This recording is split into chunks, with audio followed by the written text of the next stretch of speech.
Welcome to the People Who Read People podcast with me, Zach Elwood. This is a podcast about understanding other people and understanding ourselves. You can learn more about it at behavior-podcast.com. If you've enjoyed this podcast, would you be willing to give it a review?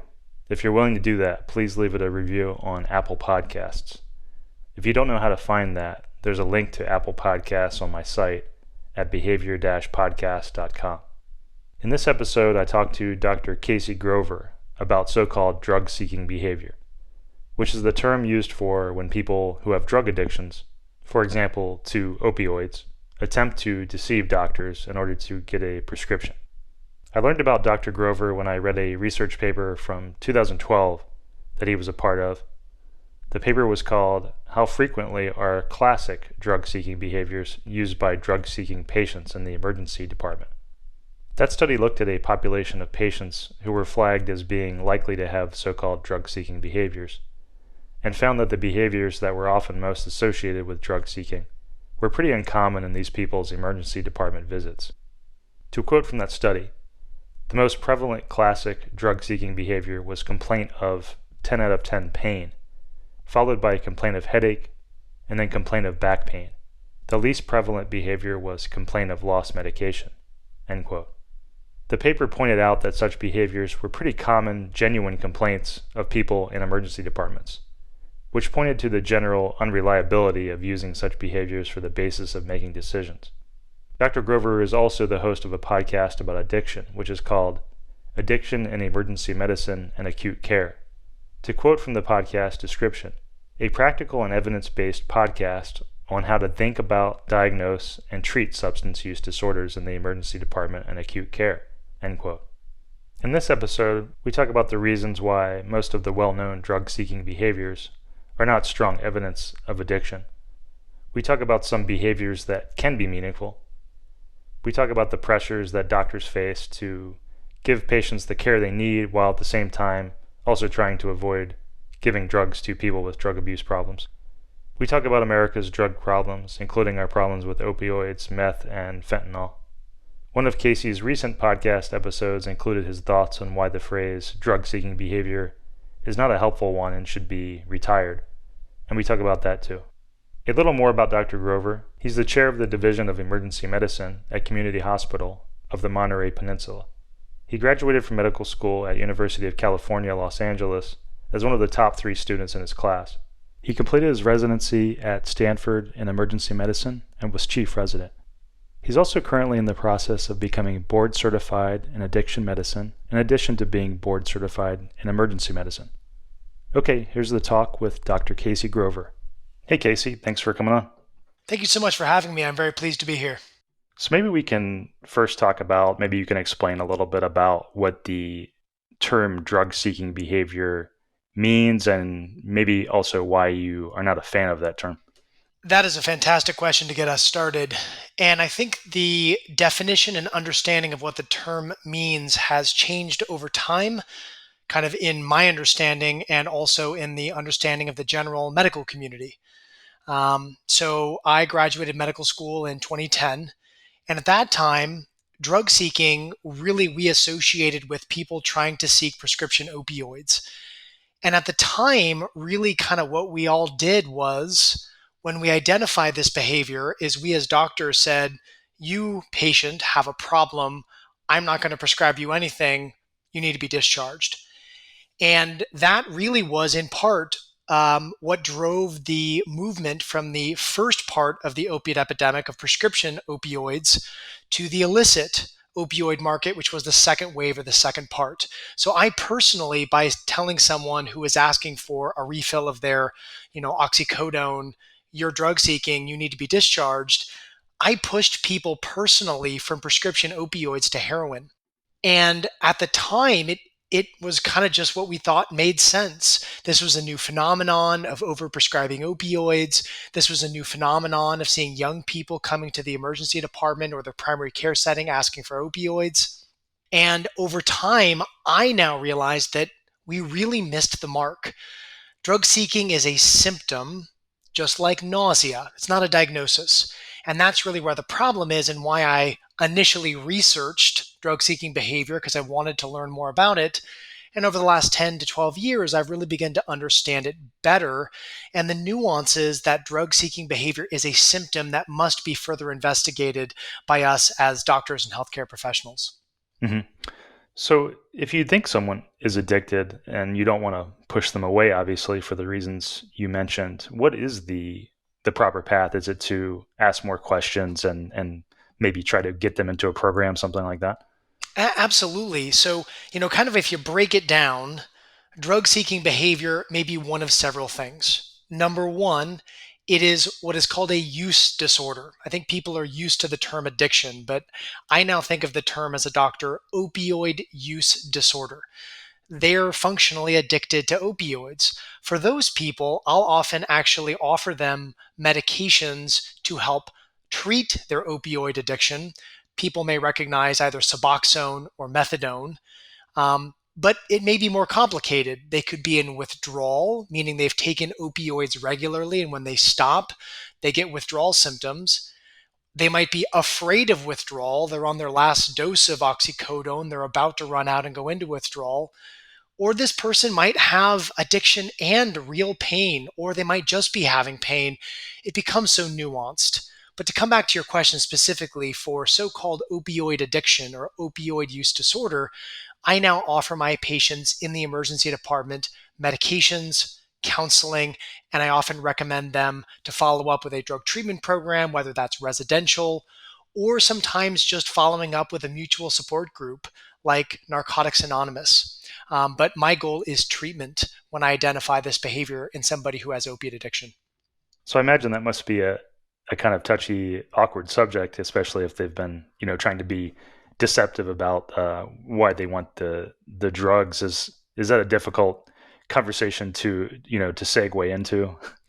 Yeah, I mean, unfortunately, we've seen such devastating effects of the opiate epidemic that things have really changed.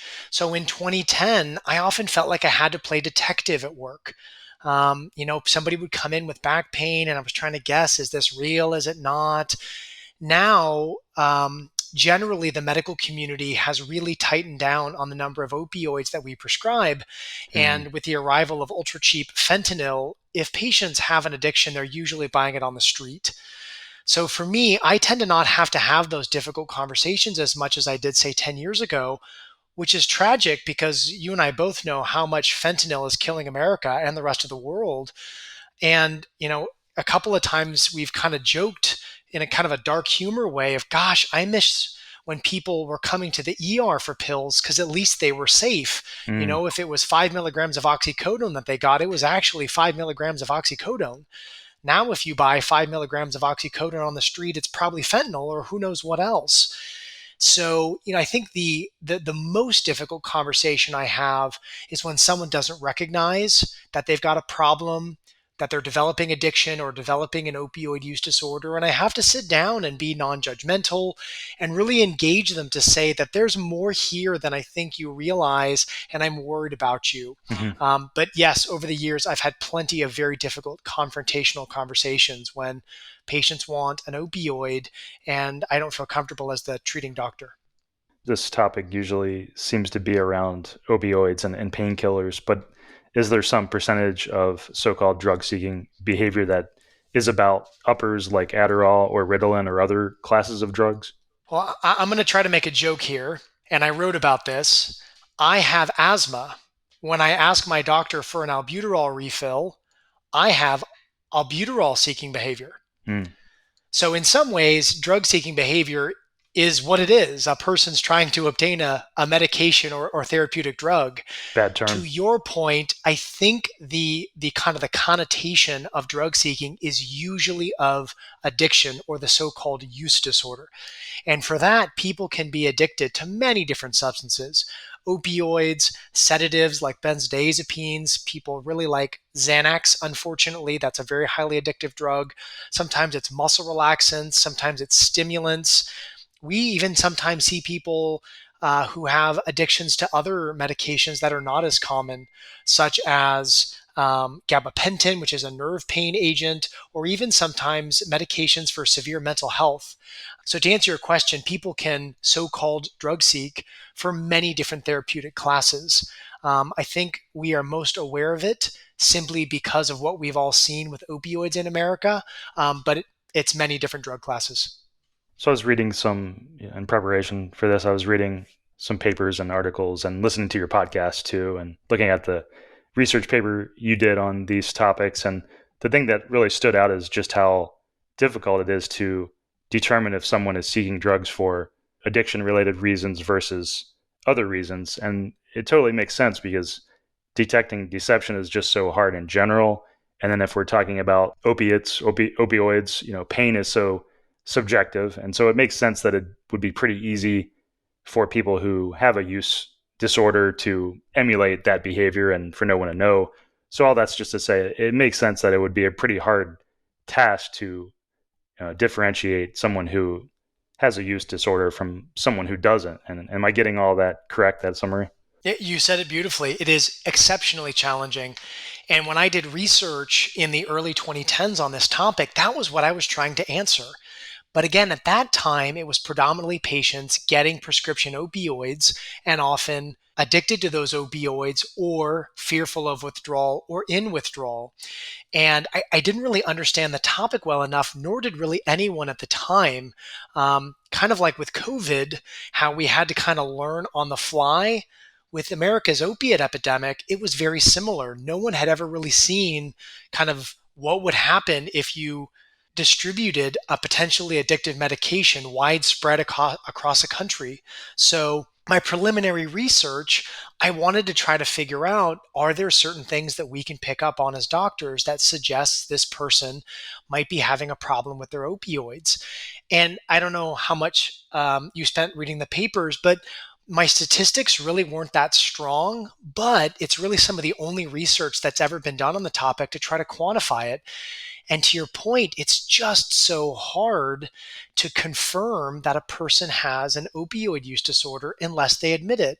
And if they're trying to be deceptive because of all the shame and stigma that comes with addiction, you might not get that answer. So Mm-hmm. it's really hard. And for me as a doctor now, and I'm soon to be board certified in addiction medicine, it's really time with the patient, being non judgmental, and really being willing to listen and ask some difficult non judgmental questions and make a therapeutic alliance to say, sir, even if you have a problem, I'm still going to take care of you. But yes, you said it beautifully that it's a very nuanced and challenged diagnosis to make, if you will. And I just want to clarify again, drug seeking isn't a diagnosis, more of a symptom, but to really make that final diagnosis of the person who came in saying they have back pain, only to realize that they have an opioid use disorder and they're trying to obtain prescription opioids.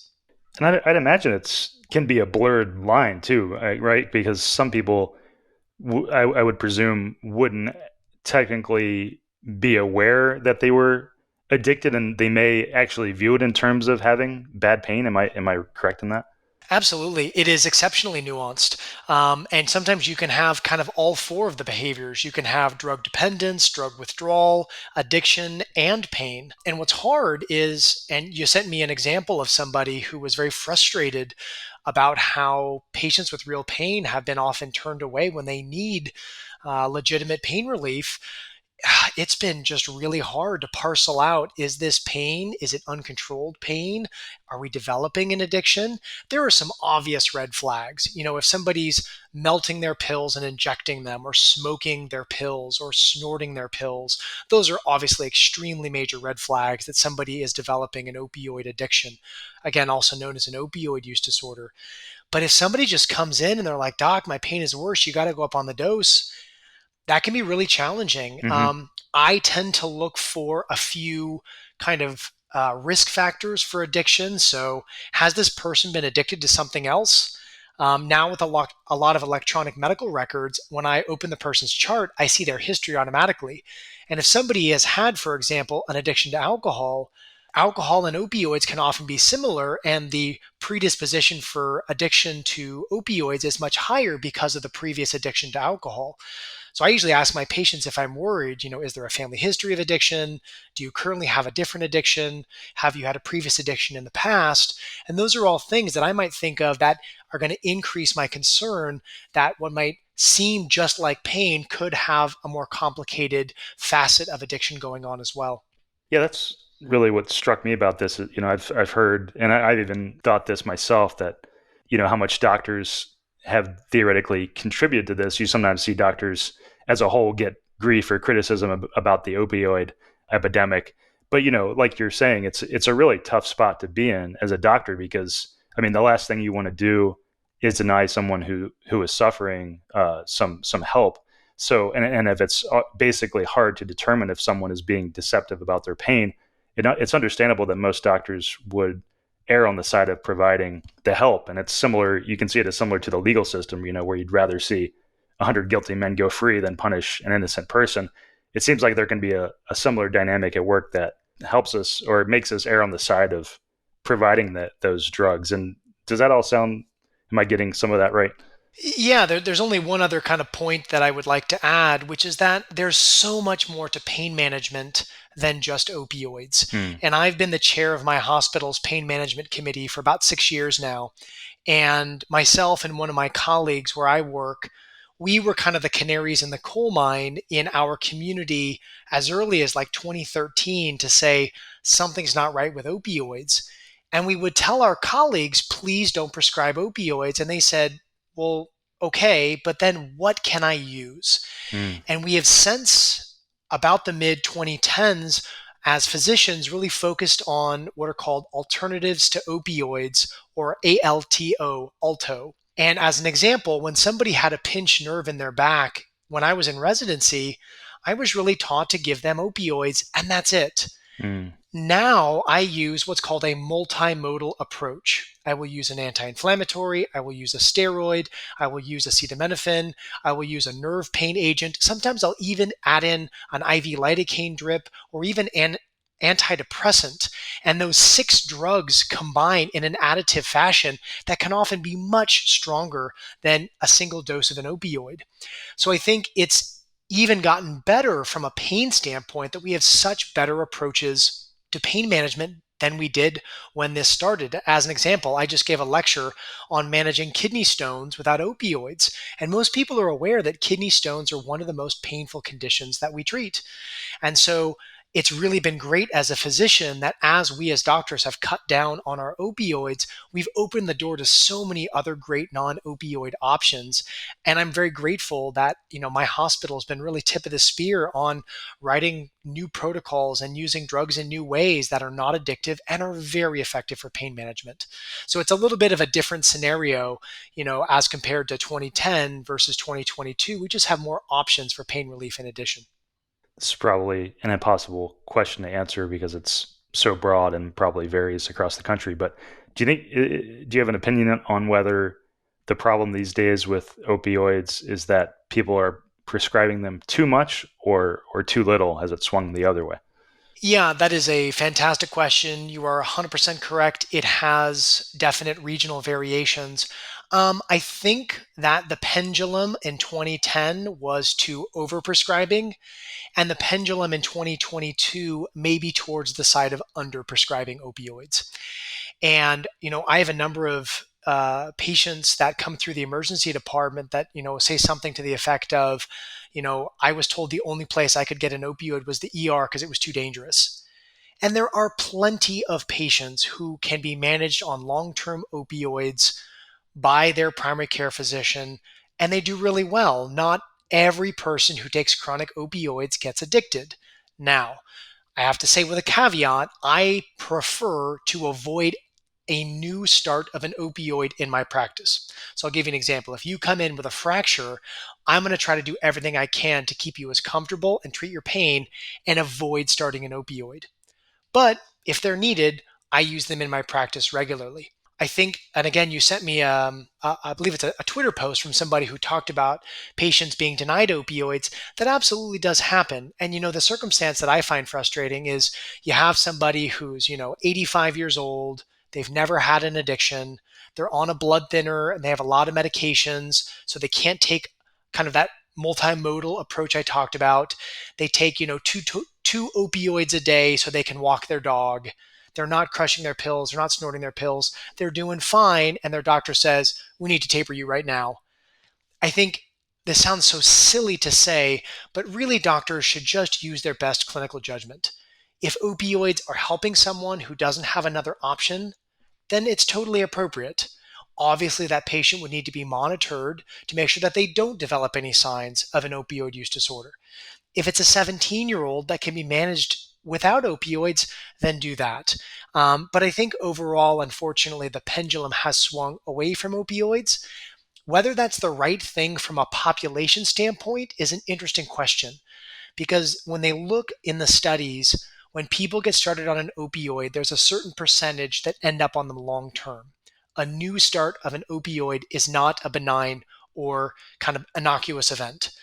So I think if you look at across America, if we had been more judicious with opioids 20 years ago, we'd see a very different landscape. But on the individual patient level, again, a person with legitimate pain that's never misused their medications may be suffering because their doctor's not willing to prescribe opiates for them. So let's talk about some behavioral indicators of people who may be seeking drugs for use disorder related reasons. And with the caveat, of course, as we've said, that many of these behaviors, or all of them probably, aren't that reliable and are very subjective and can actually be done by people who legitimately have pain and such. But maybe you could talk a little bit about of the various behaviors that people tend to point to. Are there some that stand out for you as being the most reliable? Yeah, absolutely. So the research I did back in the early 2010s, I just kind of asked around my colleagues what tips you off that a person is trying to obtain opioids. And we all kind of had a list in our mind, and it was non-specific complaints like back pain, dental pain, or headache that are pretty common and usually don't involve a lot of testing. Things like asking for a medication by name, asking for an IV dose rather than an oral dose, saying that your pain is more than a 10 out of 10, asking for a refill. There were a lot of things we looked at, and it's a little hard to understand kind of if that study is still relevant today because, again, the landscape has changed so much. Interestingly, back pain in my career has really changed. When I was in residency in the early 2010s, most patients with back pain were on chronic opioid therapy and were either out and needed a refill or were on that dangerous line of, is this addiction or is this pain? My back pain patients now are pretty legitimate. Many of them have a pinched nerve, some of them need an epidural injection. So I think that kind of non-specific pain complaint no longer applies. And people, when they come in for these complaints, tend to be very open to whatever I want to prescribe. And oftentimes patients will actually tell me, Doc, I heard about those opioids. I don't want those. The one that I do think still carries some weight is asking for a medication by name, particularly when it's a medication that's known to be somewhat euphoric. And if people will ask me, Doc, what are you going to give me? And I'll say, I'm going to give you a dose of an IV anti-inflammatory. We're going to give you a little bit of an opioid, some acetaminophen, and a nerve pain agent. And they say, okay, I don't have any red flags. But if they say, I have to have this medication at this dose, what I now call that is they're opiate sophisticated. They may be a chronic pain patient who is really knowledgeable about how their body responds to opioids. They may also have opioid addiction. And that's just a flag to me that I need to dig into their chart more and spend more time talking with them. Do I see in the chart that they had an opioid overdose in the past? Do I see that they were on methadone in the past? It's more work on my part, which is appropriate for me to do.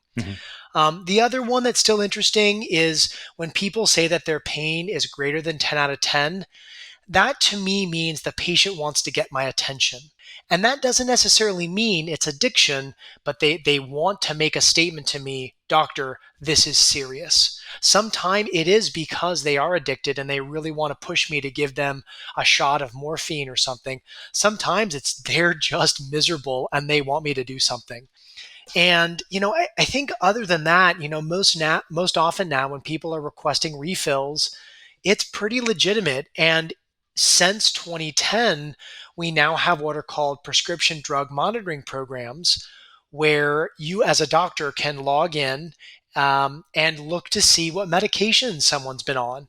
And I'll give you an example. I had a patient show up from out of town, which made me a little bit nervous. And he said he was on fentanyl patches, which are really, really potent. And I was nervous. I was like, is this guy trying to obtain opioids because of an addiction? And I logged in and I was able to see that he's been getting his fentanyl patches every month regularly from the same doctor. It exactly matched with his story. And I said, sir, I am so happy to help you. And I think, again, kind of like with pain going from just opioids to this multimodal approach, there's more tools available to us as doctors to be able to dig in a little deeper to the history. So I think the one that really kind of makes me the most nervous as a doctor, if somebody has a specific request about name of medication and then also the route and the dose. And again, that just means they're sophisticated. I do have Hmm. to do more work to really dig in. Yeah, that kind of reminds me of police interrogation. There's nothing that it specifically will say this person is X. It's more like an indicator that you should ask more questions or look into it. I think that's what some people get that confused about police interrogation things too, where it's like something may be a little suspicious, and it doesn't mean that the cops should think that they're guilty. It just means, oh, maybe I'll follow up on that question a little bit more, that kind of thing. And I think that some people can have a sense or belief that people are just being like, oh, this means that, where it's a lot, as you've said, it's a lot more subtle than that, and just is there's nothing that will 100% mean anything. Yeah, and I may be a little bit of an outlier on this. I wrote a piece why I believe that the term drug seeking needs to be retired, because I still do occasionally see physicians who identify drug seeking behavior and tell the patient, that's it, we're done, you're discharged, Mm, I'm not going to continue this for you. It still happens. I believe that I'm doing those patients harm because, if they have prescription opioids, and I cut them off, they may go to the street market, and I don't want them on fentanyl. If they're addicted, they're at risk of overdose. I need to treat them. And if they're just in really bad pain, well, I can help with that too. So I think, I would like to believe that physicians are doing a better job of identifying, something's making me nervous here. I'm going to dig deeper. But I think there's still, unfortunately, maybe some reflex to say something makes me nervous. I'm going to cut this person off and I'm going to tell them that I can't do anything else for them, which to me is why I wrote the article. It's a tragedy. To your point, patients need the appropriate treatment, particularly for pain, and I want to do my best to advocate for my patients. yeah, to make an analogy, it's probably like any profession where and the analogy in the police world would be a detective who's interrogating somebody, and they're acting strangely, and the detective just immediately 100% thinks they're guilty without good evidence. There's probably in any profession there's people overreacting, or taking a little bit of evidence as definitive evidence or something. Absolutely. Would you say it's also the case that I assume that when it comes to practice in the field, that doctors are kind of subjectively, because these things are so subjective and unreliable, I'd imagine a lot of it just comes down to doctors getting a general feeling of how suspicious or trustworthy someone is, and that might depend on very subtle things we haven't mentioned, just like very subtle things like a story not coming together very logically, or someone seeming a little strange, their eyes being a little shifty or something, or someone rambling too much about their reasons. Basically, the same kind of subjective things that can make police interrogators suspicious of someone they're interrogating. And this isn't to defend those more subjective things. It's just to say that probably it makes sense because we are dealing with such a subjective area, and such a vague and gray area, that it probably makes sense that doctors do have to rely on these more subjective reads and their feelings and such. And I'm wondering if you have anything to say about that. Yeah, I mean, I think there's a couple of answers here. So the first is there has been some research on this, and I just pulled this up on my phone while we're talking. There's actually a scoring tool called the Opioid Risk Tool for narcotic abuse. And I don't really like that title because, number one, narcotic would suggest that it's illegal and these could be prescription opioids. And then abuse is a stigmatizing term. It probably would be best, to be said as the opioid risk tool to assess for opioid use disorder. But I'll get off my soapbox there about stigmatizing language. But it's essentially a tool that you can plug in the patient's variables, and it'll give you some predictions on whether or not the patient's at high risk for misusing their opioids. And it's important to understand exactly when that tool can be applied. And that was really, as I understand it, for the chronic pain clinic where somebody's on opioids long term and the doctor wants to see, are they going down that slippery slope from just pain to pain and an opioid use disorder. So there are a couple of different scores. If I remember correctly, there's probably about 5 or 6. None of them really caught on in the emergency department just because it was so hard to study, and it was more geared again towards the chronic pain clinic, chronic opioid management world. But to your point, sometimes it really is subjective. I was thinking about a case where somebody came in and I just got a really weird vibe. It was a young female patient. We'd never seen her at my hospital before. And she kept repeating the same phrase over and over again, trying to describe her pain. And it almost seemed rehearsed. And I asked her point blank, have you ever been on an opioid before? She let me. She was very compliant. She let me give her whatever meds I wanted, alternatives to opioids to try to treat her pain. And she said, Doctor, I'm doing better, but I think I'm going to need something stronger. And I just got this weird little kind of vibe of, gosh, something seems weird here. And what I did in her case is I logged into California's prescription drug monitoring program, and I found that she'd had something like 30 or 40 opioid prescriptions, almost all from different doctors, to suggest that she was basically going clinic to clinic, emergency department to emergency department, Mm. trying to obtain opioids. And that gave me that confirmation. And if I hadn't found that, I may have just given her the benefit of the doubt and said, this is a legitimate pain patient. And in her case, what was really challenging, and this was probably about 5 or 6 years ago, is I tried to offer her treatment for opioid use disorder, and she said, "Doctor, I don't have a problem," and then asked to be discharged. So it's just it's almost like parenting. You kind of know when your kid's up to something. Medicine is about pattern recognition just as much as your child. That's the look when my child's hungry. That's the look when my child's tired. It's almost just looking for this patient is behaving differently than the majority of my patients. Something doesn't add up.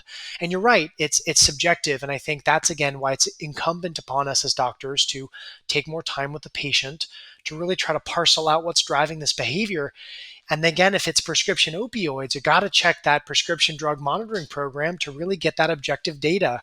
Because that for me sealed it that this is somebody who's not using opioids appropriately. So, yes, very subjective. And I think some people feel like they have good radar, and I don't know if they ever get accurate feedback if they cut someone off who was a legitimate pain patient because it's again so subjective. As an example, if I miss a case of appendicitis, usually my colleague will follow up with me, or in my department we have like a monthly educational lecture where we review cases where we can learn from them. There really isn't that in this space. So if somebody kind of self proclaims or self identifies as somebody who's really good at picking up drug seekers, they could be really wrong and they don't get really good feedback to learn from it just because oftentimes those patients just won't come back to our department. Do you have any other interesting anecdotes that come to mind for these kinds of things? Well, I mean, sometimes, it can really spiral when people who have a opioid use disorder don't get their meds. I can think of a case when I was a medical student about a patient who lied about having cancer to get really high dose prescription opioids.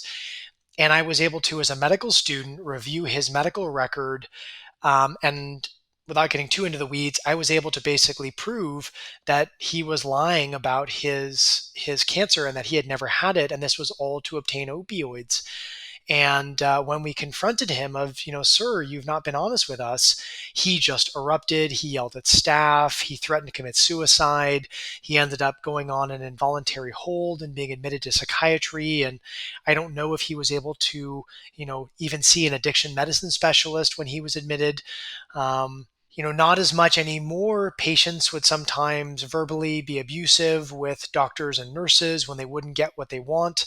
I actually had a patient as recently as about a year ago who just absolutely screamed at my staff that he wasn't getting opioids. And, it's healthcare is really hard right now. I mean, morale in healthcare is low, and I really try to defend my staff. So addiction is just so disruptive to the brain as far as the ability to weigh out what is a good decision and a bad decision, and it can really cause people to escalate when they don't get what they want. Do any anecdotes spring to mind of the opposite situation where you were pretty sure someone had a use disorder but ended up not having one? Anything like that? Absolutely. I mean, that goes back to my point about the prescription drug monitoring program. As I mentioned earlier, I had a gentleman who showed up to my emergency department, never been to my hospital before, from out of town, requesting really high dose opioids. And I was just already kind of skeptical. And I did my homework. I actually called his old doctor. He was from out of state. His doctor confirmed, no, this is legitimate. I manage him. She actually faxed me records to confirm. And I was actually grateful that I was his doctor that day, because in my work that I do, wanted to do what's right. I wanted to take him seriously. I wanted to make sure that if he needed these meds, I could get them for him. Or if it was a use disorder, I wanted to be able to offer him treatment for addiction. So in that case, I mean, I know I hope this is not true, but I worry that a couple of my colleagues, in my region of California might have looked at him and said, "You're looking for that, and you're from out of state, you never been here before." Yep, I'm not buying Hmm. it. But you kind of dig deeper, you do your homework as a doctor, and you can prove that people are legitimate patients, and then they're so grateful that you took them seriously. It ended up being a really great interaction between me and him. He was, very grateful that he was out visiting my part of California for personal reasons, for family, and he didn't have to fly back home and disrupt his family obligations to be able to go get his meds that he had accidentally forgotten. So absolutely, I can think of many more similar cases. So I guess I'm gathering that you would probably agree that training for doctors in this area is should be better. It's not as good as it could be. I got one lecture on addiction in medical school, and ironically, it was only on gambling addiction. And my training in medical school from 2006 to 2010 was that pain is always to be treated with opioids once acetaminophen and ibuprofen don't work, and you always escalate the doses of opioids as the patient needs. I believe now there is a lot more work going into education for medical students. I've actually personally been asked to speak to medical students about the work that my colleagues and I do, at my hospital in this sphere, to be able to treat patients appropriately and really kind of dig into what's really driving the behaviors. And definitely across the nation, we are seeing that residency trainings are starting to incorporate addiction. We do have one residency in my county in California, and they do a wonderful job of giving their residents exposure to addiction. Many of them come work personally with me and my colleagues, kind of in my sphere of addiction, pain, and emergency medicine. And then really being so aggressive about alternatives to opioids for severe pain. It's really incredible how much pain relief you can give people without opioids. So I think truly we are seeing more and more over time as America is getting deeper and deeper into what is now the fentanyl crisis, and we just see how bad things are. I'm actually pretty hopeful. We just hired 3 new physicians at my hospital, and they are all very savvy with kind of this sort of conversation that you and I are having, to really kind of dig in and understand those nuances. So we focused on opioids and painkillers, but is there anything that comes to mind in terms of differences in behavior for people that might have a use disorder with amphetamines or other uppers? Yeah, it's unfortunately the same story as with prescription opioids turning into street fentanyl.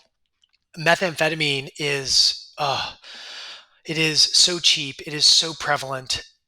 In about kind of the mid 2010s, the formulation of how methamphetamine was made changed from a plant based process with ephedra to a lab based process. And it just allowed the production of methamphetamine to skyrocket.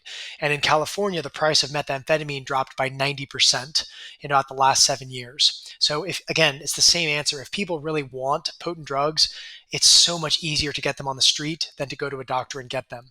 Now, that being said, 10 years ago, absolutely patients were coming to the emergency department requesting stimulants like Adderall or Ritalin or, those ADHD stimulant meds.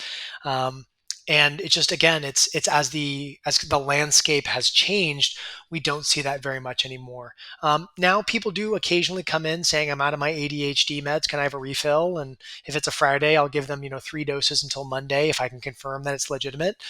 Sometimes if I can confirm it, I'll say, you're not really going to have withdrawal. It's the weekend. Let's get you followed up with your doctor on Monday. Um, but yeah, it's much less common than it was before. And I think just in general, across all the different classes of drugs, the street market has just gone crazy with how available and cheap these drugs are. And if people really are looking for something, it's just so much easier, unfortunately, for them to get it off the street. And I've heard those stories, from people personally about saying they have ADHD and need help studying for a test or whatever, they can't focus, and using that deceptively to get Adderall and Ritalin and such. Do you think there will ever be like a pushback against that in the same way? 'Cause I guess it could be viewed as those are theoretically paths to stronger amphetamine use and such. But I haven't really read anything about that. I'm curious if that's a concern of anyone's. Yeah, I mean, I think anecdotally, I'm seeing much less primary care management of ADHD with stimulants. And people are really in the medical community saying, if you need a stimulant, you should actually see a psychiatrist. Hmm. And I think that's been, what's also happened with opioids is if me as your primary care doctor, if I can't manage your pain and you need to be on long-term opioids, I need you to see a specialist. And I think that's been kind of what has happened a lot in a good and bad way. Sometimes primary care physicians that could manage opioids just don't want to get involved at all. Sometimes it's absolutely the right move to send someone to a pain specialist because there are more options than just opioids. But really, in my community, and I think kind of in my region, kind of the general consensus is if you have ADHD, you need to see a psychiatrist. If they determine that you need stimulants, they will manage it and we will defer that to them because we want to make sure it's really the right thing for you. And, absolutely ADHD can be very debilitating. I'm very lucky where I work. We have a lot of great psychiatrists and, I trust them. If they've got someone on stimulants, yeah, I know that they've really done their homework and trying to make sure that the diagnosis is right and that they're choosing the right therapeutics for the patient. Does seem like people are taking it much more seriously due to the recent last few years of Absolutely. opioid crisis. Yeah.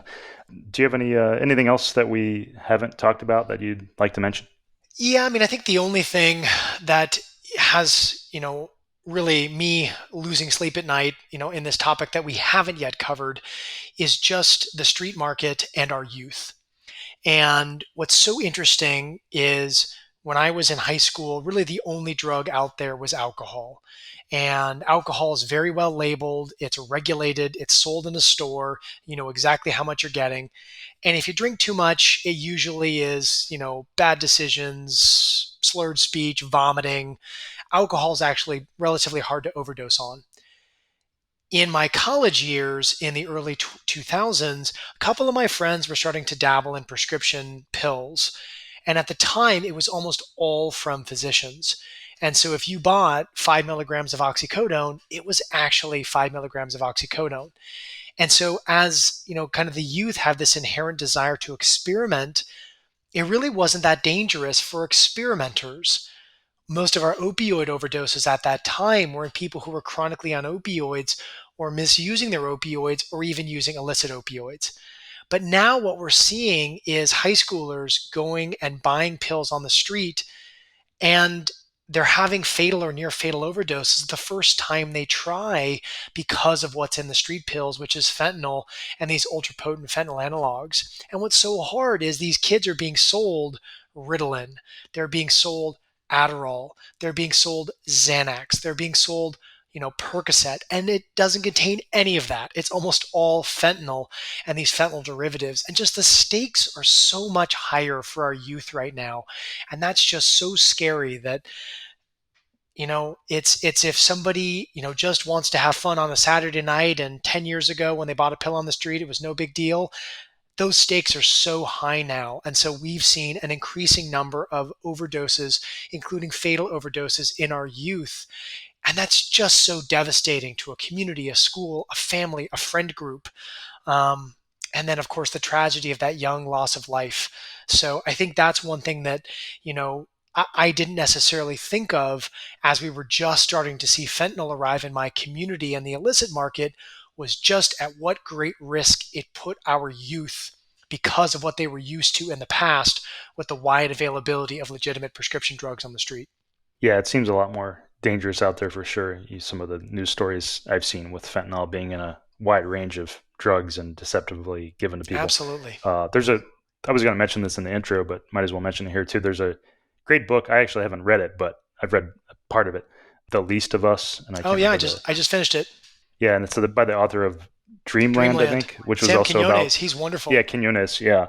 And yeah, that's I read an excerpt from it, but yeah, he talked about some of the things you talked about where, for example, the meth problem is related to the opioid problem too, because some of the people that were addicted to opioids transitioned to meth when opioids weren't available, and the new meth formulation that you mentioned is so much more mentally destabilizing. Absolutely. And ends up with people in the taking up mental health facilities because of the meth, and in a pretty quick order. It's much more aggressive than the old plant-based ephedra variety. But yeah, so all these things are kind of related, and pretty scary stuff these days with the drugs, and also seeing that related to somewhat related to the homeless crisis we're facing.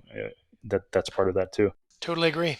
And if anyone hasn't read them, Dreamland was Sam Quinones' first book about waves 1 and 2 of the opiate epidemic. And then The Least of Us was his follow up, looking at waves 3 and 4.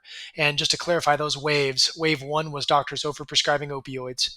Wave 2 was people transitioning to illicit opioids, usually heroin, and the arrival of increasing amounts of heroin into the US. Wave 3 is fentanyl. And then, as you stated, wave 4 is meth. And it's so interesting that just cheap and easy to get meth has taken people that traditionally use opioids and don't like stimulants, and we're seeing them use methamphetamine because it's so cheap and easy to get. It's so sad. You drive up and down California's highways and you see tents, and many of those people, unfortunately, have methamphetamine use disorder. And you're right, the newer formulation of methamphetamine causes a lot more psychotic symptoms. My most recent episode of my podcast was on methamphetamine psychosis, and oh my gosh, that is just so debilitating. And your podcast is called? Mine is called Addiction in Emergency Medicine and Acute Care. I put it together about 18 months ago. It's a podcast written for a medical audience, but I try to keep it pretty simple. I do have some non-medical people that listen to it. Kind of the way I think of it is when I go to work, and I'm going to work tonight in the emergency department, oftentimes I'm kind of confronted by a clinical question like, is drug A or is drug B better? Or what's the best way to diagnose this condition? And I usually kind of dive into the medical literature to answer the question. And then in my own mind, try to come up with what I think is the best practice or the best approach or the best diagnostic algorithm. Just because, unfortunately, a lot of this stuff outside of having formal addiction medicine training is kind of hard to get. So I'm also sitting for my addiction medicine boards, and this was a way for me to learn. And yeah, shameless plug, addiction in emergency medicine and acute care. I've had a lot of fun making it. All right, thanks, Casey. This has been great. Anything else you want to mention before we end it? Just want to say thank you for having me, and thanks for talking about this very important topic. And thanks for putting this out on the air. Thanks for your work. That was Dr. Casey Grover, addiction specialist and the host of the podcast Addiction in Emergency Medicine and Acute Care. This has been the People Who Read People podcast with me, Zach Elwood. You can learn more about it at behavior-podcast.com. If you've enjoyed it, please consider leaving me a rating on Apple Podcasts. You can find a link for that on my site at behavior-podcast.com. Thanks for listening. Music by Small Skies.